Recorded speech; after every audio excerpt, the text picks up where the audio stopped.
Et là, on va poursuivre cet après-midi dans cette séquence sur l'irrigation par la question des eaux usées traitées, une nouvelle ressource pour l'irrigation en viticulture.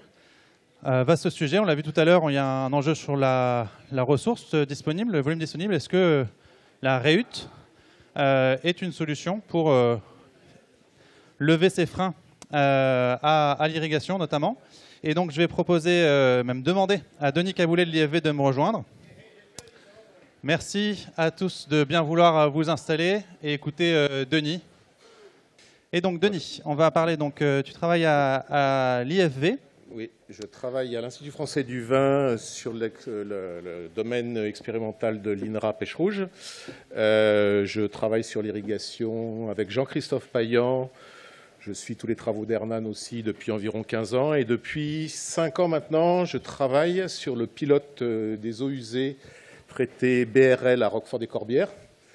Je vois aussi ce qui se fait sur Irréalto à Pêche Rouge. Et à travers ça, je fais plus un retour d'expérience sur ce que pourrait être l'utilisation des eaux usées en viticulture. Donc, quelques définitions. Bon, vous allez souvent entendre parler de reuse dans la presse. Le terme reuse, c'est le terme anglais qui veut dire réutilisation. Ce n'est pas obligatoirement lié à l'eau, c'est aussi le recyclage, on peut dire. Le terme reuse, c'est l'acronyme de réutilisation des eaux usées traitées. C'est important de préciser traitées, des eaux grises, comme je vais vous le présenter plus bas. On n'a pas le droit de les utiliser en France et en Europe. Systématiquement, l'utilisation en irrigation ou autre usage est avec de l'eau usée traitée. Une définition que j'ai trouvée dans la littérature, le but de la REUT est de fournir une quantité d'eau supplémentaire dont la qualité convient à un usage déterminé sans avoir à attendre une épuration par un cycle naturel. Si on prend le cas d'irrigation agricole, imaginez, sortie d'une station d'épuration, l'eau va dans la rivière, redescend dans une nappe un peu plus loin, vous la pompez avec un délai certain et vous réutilisez après une épuration naturelle.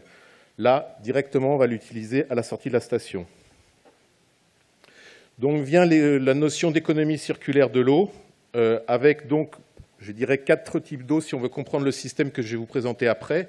Les eaux brutes naturelles qu'on trouve en surface ou en profondeur, les eaux potables que vous utilisez à l'entrée de votre maison, les eaux usées, donc les eaux grises, les codes couleurs ont une importance parce que vous trouvez souvent ces utilisations dans la littérature, et les eaux usées traitées qui sont donc ni grises ni bleues, donc on va dire vertes, utilisables dans certains cas. Ce schéma un peu compliqué, vu le temps imparti, on ne va pas prendre tous les détails. Vous avez le petit cycle de l'eau à gauche où normalement, d'un usage domestique, on fait de l'eau usée, on la traite, on la renvoie au milieu naturel. Jusque-là, c'est ce qu'on fait quasiment partout en France et sur toutes les quantités d'eau. Et dans d'autres pays confrontés à plus de contraintes par rapport à la ressource, on ose utiliser ces eaux usées traitées. Ce que nous, on connaît, c'est la REUT directe sur quelques projets en France en viticulture ou autres cultures. Il y en a un célèbre pour les gens qui sont intéressés, c'est les pommes de terre de l'île de Noirmoutier. Pas de ressources en eau, production de pommes de terre primeur, donc toutes les eaux usées vont à la production de pommes de terre. Il y a des REUT indirectes, les projets sont en train de fleurir dans les Pyrénées-Orientales, et pas obligatoirement pour l'agriculture, pour voir que la situation est très catastrophique dans cette région, c'est que la commune de Cléra va réapprovisionner ses eaux usées pour maintenir son aquifère pour l'eau potable. Donc ça va un peu plus loin que de se dire un usage ciblé et avec une usine de potabilisation certainement entre les deux. On a un petit cas de recyclage des eaux de cave, on travaille un peu à l'IFV dessus. Le problème, c'est que les eaux de cave sont produites principalement en septembre, en petite quantité, et donc il faudrait attendre jusqu'en juillet-août pour les utiliser. Donc c'est un cas un peu à part. Denis, on comprend aussi avec ce schéma que l'eau usée, elle retourne classiquement dans le milieu. C'est-à-dire que ce n'est pas une eau perdue, et c'est une eau qui reste utile au milieu. quand un préfet donne l'autorisation, aujourd'hui, il y a une réglementation qui est en train de sortir, Nassim en parlera après moi, mais jusqu'à présent, les autorisations préfectorales, c'est des problèmes sanitaires et des problèmes environnementaux. Ça reste un prélèvement dans le milieu, ça pose des problèmes d'étiage l'été de rivières. Si on prend ce problème-là, à Roquefort-des-Corbières, c'est bien puisqu'on n'envoie plus d'eau dans la lagune avec des eaux qui ont encore quelques polluants, mais par contre, la petite rivière a un étiage encore plus bas. Donc ça pose la question aussi de où est-ce que se positionnent ces stations d'épuration. Voilà. Aussi, si quand elles sont près de la mer, on voit tout de suite l'intérêt, parce que bon, la mer, il y a plein d'eau. Par contre, si c'était de l'eau qui était rejetée dans la rivière, ça pose peut-être d'autres questions tout à fait. d'ordre environnemental. Okay. J'en parlerai un peu plus loin sur les problèmes par rapport aux zones côtières. Importance de la reuse. Alors on en parle beaucoup. Ces chiffres sont repris depuis début janvier ou début février, depuis qu'on sait que ça va être très très compliqué en zone méditerranéenne. Dans le monde, il y a 20 millions d'hectares irrigués avec des eaux usées, alors brutes ou diluées, pas traitées, puisqu'en fait, seuls 500 000 hectares, environ 2%, sont faits avec des eaux usées traitées. Il y a beaucoup d'endroits où on ne se pose pas trop de questions. On a besoin de l'eau, et de l'eau brute, sortie d'une ville, c'est très bien pour irriguer. Soit 10% des terres irriguées, c'est par rapport aux 20 millions d'hectares.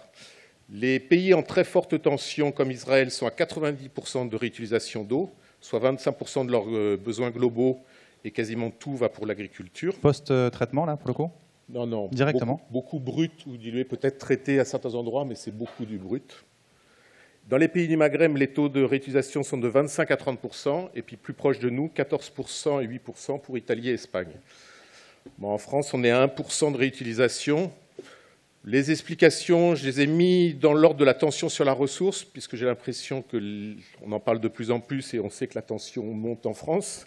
La réglementation, et puis une conséquence des deux, la viabilité économique des projets, quoi.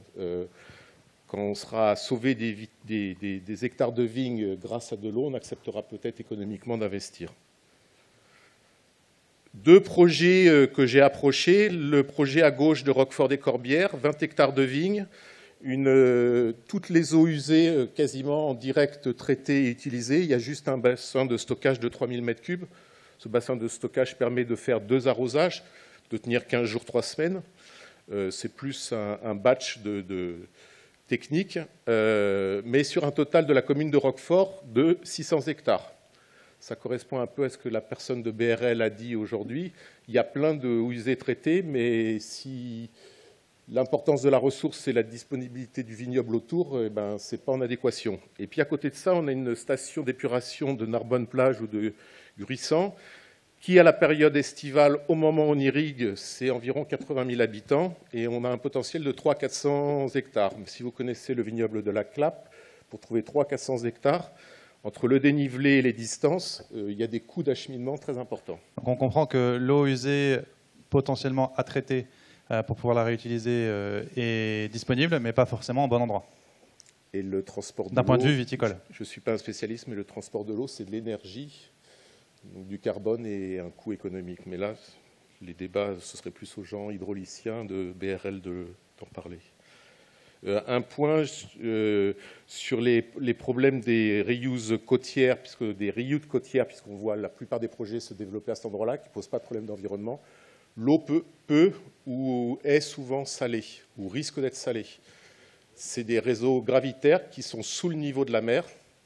Les réseaux gravitaires d'eau usée ne sont pas étanches, et donc il peut y avoir des risques de salinité à surveiller et à vérifier. Sans même parler d'un thème qu'on n'a pas abordé au cours de la journée, qui est le risque de salinisation par l'irrigation elle-même. Donc là, si en plus l'eau de base d'irrigation est elle-même salée, autre problème. Les aspects agronomiques bénéfiques de l'irrigation par reuse. Alors, je vous ai pris un exemple, j'aurais pu prendre des exemples sur Irialto et les chiffres d'Hernan. Vous avez une parcelle à gauche qui, quand on a commencé en 2019 jusqu'à 2021, était jeune. Je pense qu'elle avait environ 7 ou 8 ans en 2019. Eh bien, l'apport d'eau usée traitée ou d'eau potable sans R et sans P donne le même résultat. Et en gros, par rapport à pas d'irrigation, c'est plus 36% de rendement.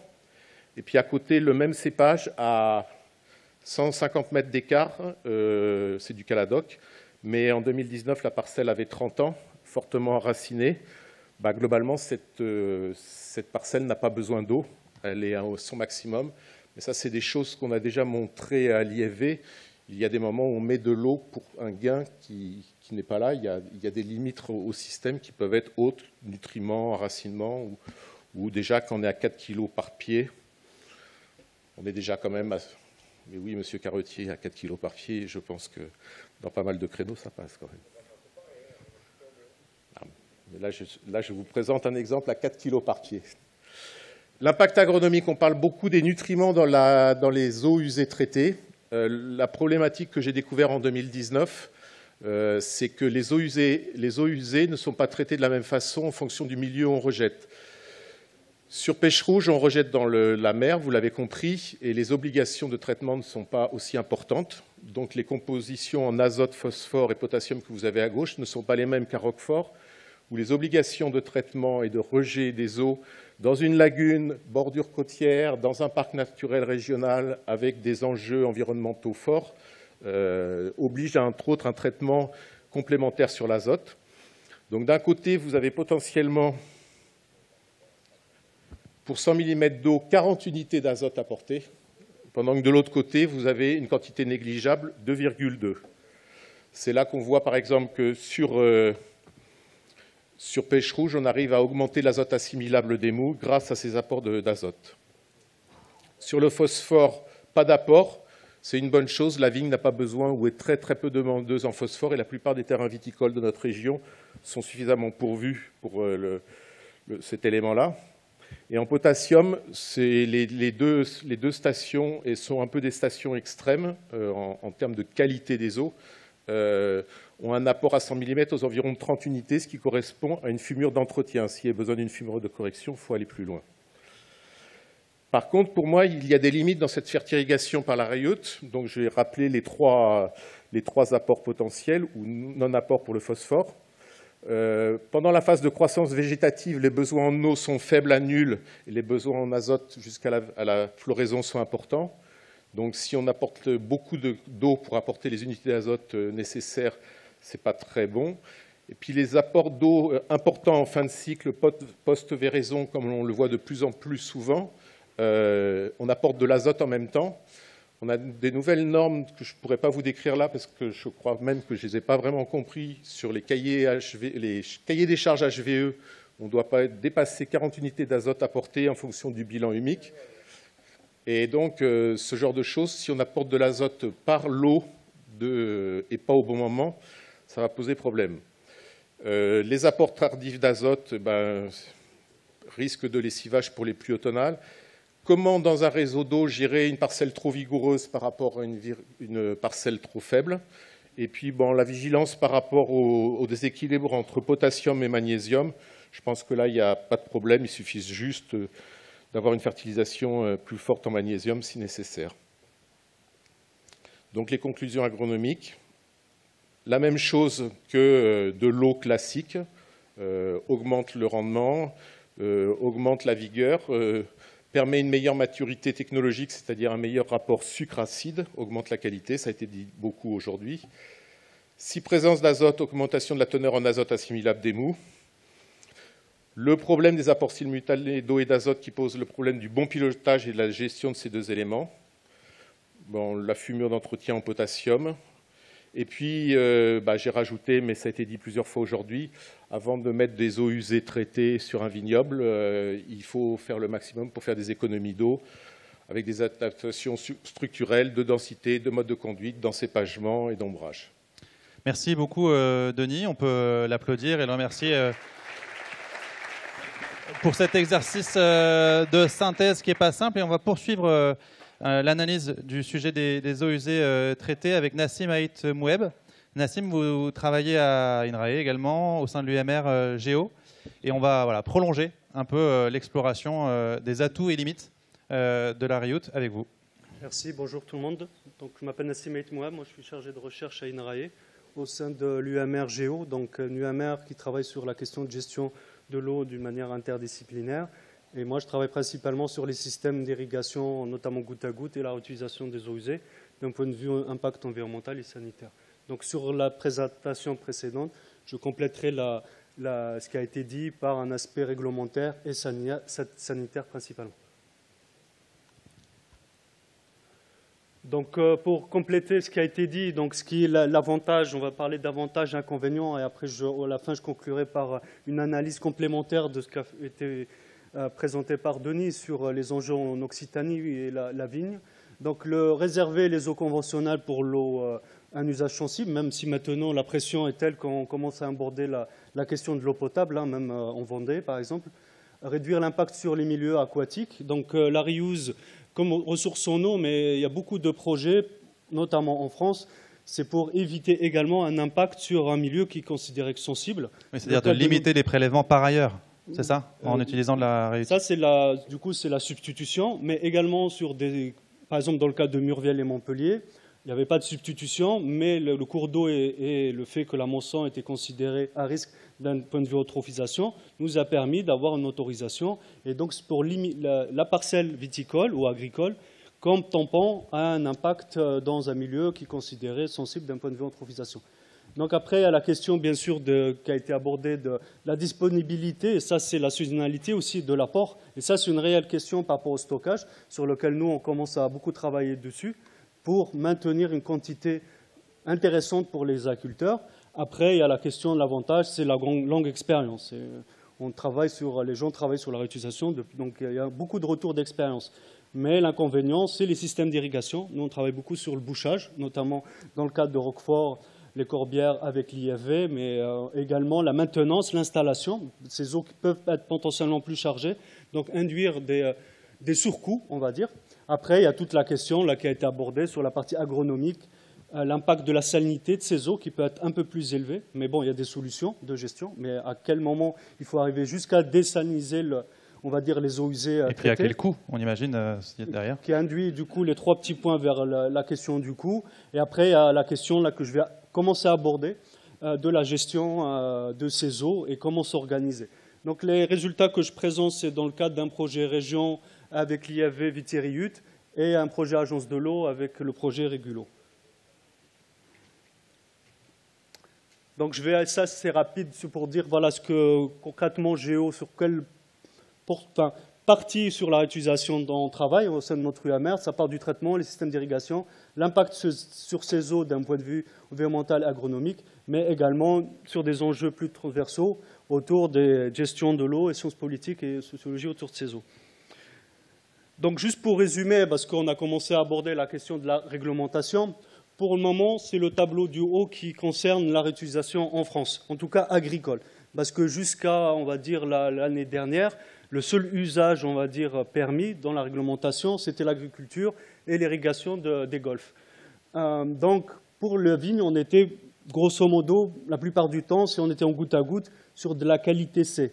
Là, en juin, on passe à la directive européenne qui a été abordée là, pour le plan eau et sur lequel la France n'a pas ajouté d'amendement. Donc, c'est ce tableau-là qui va faire foi pour les prochaines demandes d'autorisation et même pour les projets en cours. Donc, on passe par exemple, pour le paramètre, donc l'indicateur pathogène E. coli, de plus de 100 000 à environ moins de 2 000 comme indicateur. Donc, ça a amené beaucoup de débats sur la viabilité des projets de réutilisation suite à ce passage à la directive européenne. Qui est plus stricte, c'est ça qu'il faut retenir ou... Et c'est là où il y a beaucoup de débats. On va dire, ça dépend de l'usage. Si on était sur un usage, on va dire, maraîchage en aspersion, on passait sur de la qualité A, qui est qualité très draconienne, qui est le cas de la réutilisation majoritaire, par exemple, en Espagne. Et là, on va retrouver des traitements très poussés, des coûts un peu plus élevés. Et donc, la justification de ces seuils pose beaucoup de questions dans la communauté. Voilà, on revient vite vers le coût. Et comment le justifier en sachant que ces paramètres-là, par rapport à la qualité A, on est au-dessous des qualités haute baignade.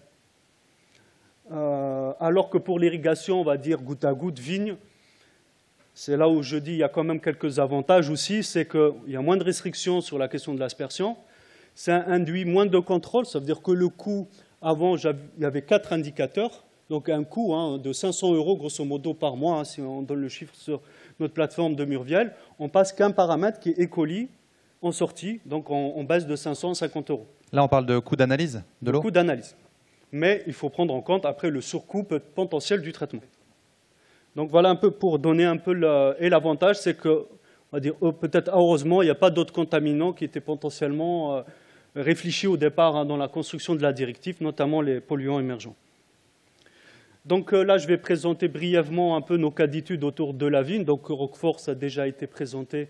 Et donc juste pour dire que le traitement bioactivé par traitement tertiaire concerne la chloration, l'UV, plus filtre à sable pour arriver à une qualité C. Et donc on va voir l'importance un peu des traitements.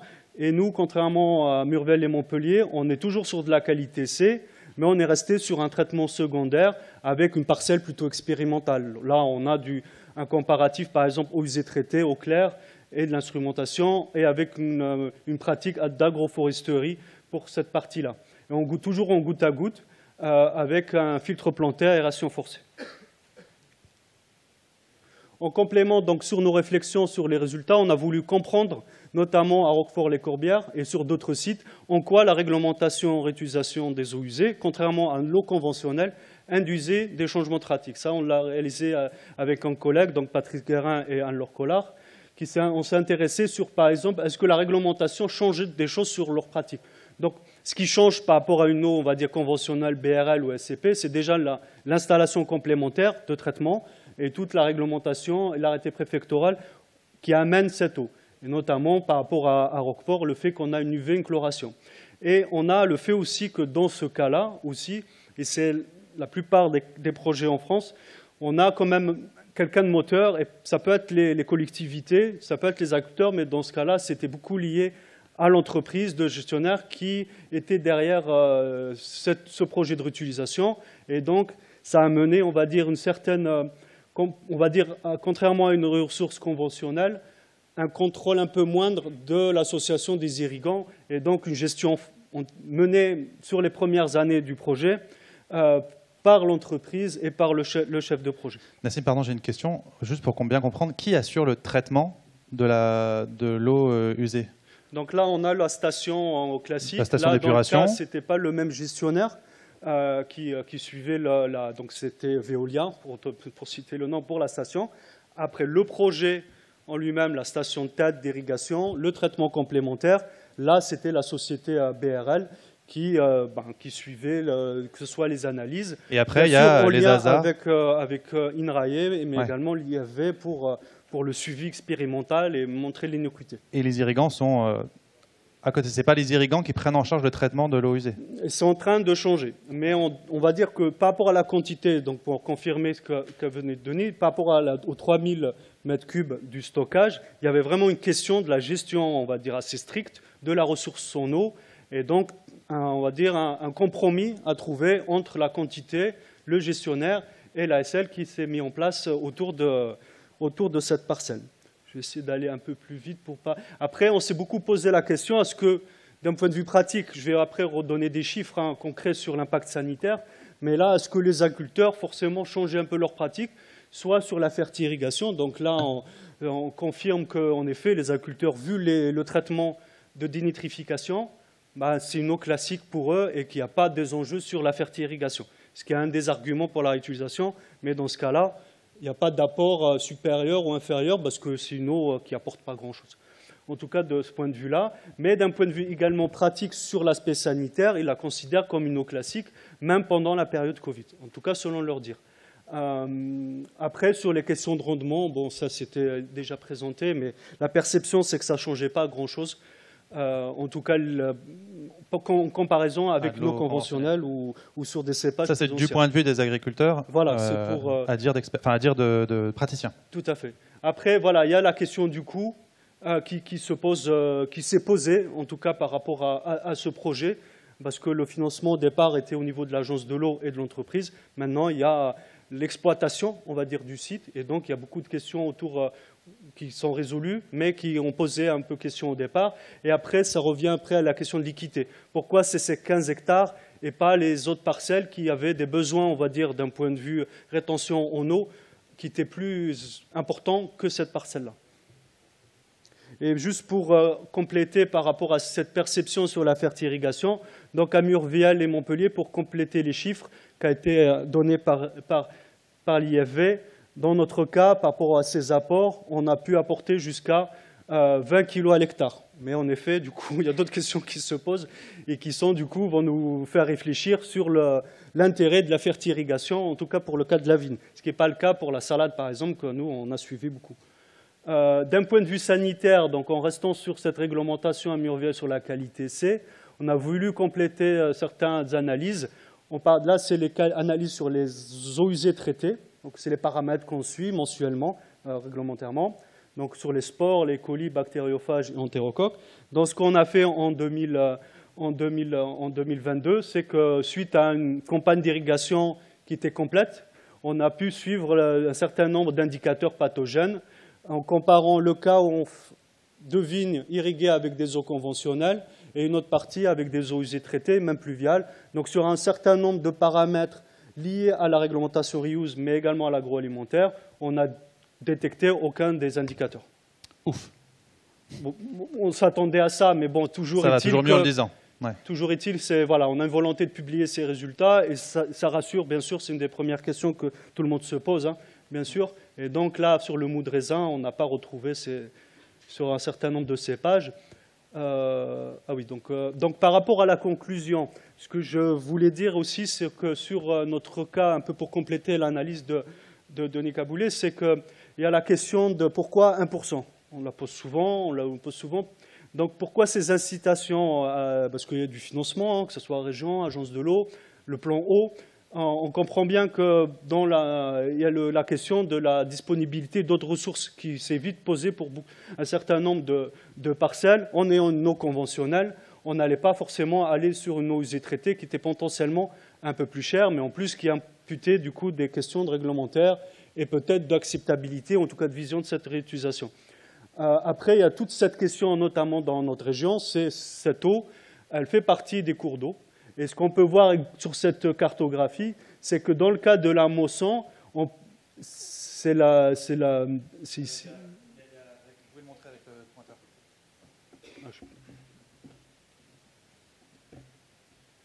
Donc c'est la... Il faut regarder là.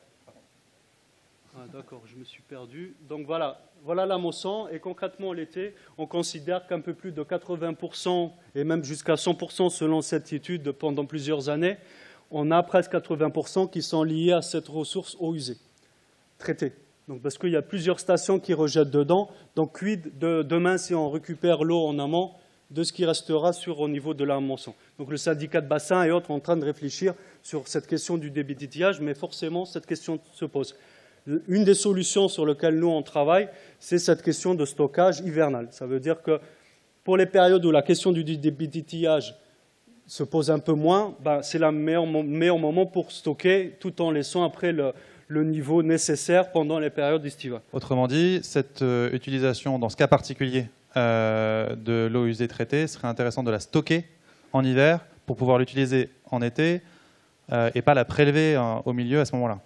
Ou la prélever du milieu à ce moment-là. À condition, voilà. Donc là, de si on avait un émissaire, par exemple, dans le cas de la station de Maïra, là, la difficulté, c'est d'autres questions. C'est que l'usage n'est pas forcément tout le temps au rendez-vous. Ça veut dire la proximité de la station n'est pas tout le temps, la station n'est pas toujours à côté d'une parcelle. Donc il y a d'autres usages urbains, nettoyage de voirie, recharge qui ont été abordés, qui peuvent être intéressants.